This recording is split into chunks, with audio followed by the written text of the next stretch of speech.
জুলাই গণ অভ্যুত্থানের মহানায়ক বাংলাদেশের গণতন্ত্রকামী জনগণ বলে জানিয়েছেন প্রধানমন্ত্রী তারেক রহমান। তিনি বলেন, জুলাই স্মৃতি জাদুঘর উন্মোচিত করবে ফ্যাসিবাদের মুখোশ। আজকের দিন বাংলাদেশের যুগান্তকারী গণতান্ত্রিক ইতিহাসে মাইলফলক হয়ে থাকবে। নতুন দেশ গড়তে নতুন যাত্রাপথ রচনা করবে। বুধবার জুলাই গণ অভ্যুত্থানের স্মৃতি সম্বলিত জুলাই স্মৃতি জাদুঘর উদ্বোধন শেষে তিনি এ মন্তব্য করেন। প্রধানমন্ত্রী বলেন, ফ্যাসিবাদের শাসনামলে গুম, খুন, অপহরণকে স্বাভাবিক নিয়মে পরিণত করা হয়েছিল।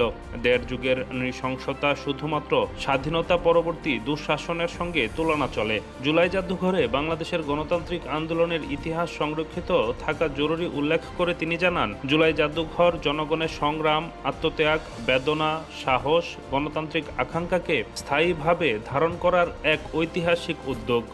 আজকের ঐতিহাসিক জুলাই গণ অভ্যুত্থান স্মৃতি জাদুঘর ভবিষ্যতের প্রজন্মের সামনে তাদের পূর্বসূরিদের সাহসী ইতিহাস যেমন তুলে ধরবে, অপরদিকে তাদের সামনে উন্মোচিত হবে বিতাড়িত ফ্যাসিস্টদের মুখোশ। এই বাংলাদেশ আর কখনোই তাবেদারি রাষ্ট্রে পরিণত হবে না ইনশাআল্লাহ। এই প্রত্যাশায় জুলাই গণ অভ্যুত্থান স্মৃতি জাদুঘরের শুভ উদ্বোধন ঘোষণা করছি।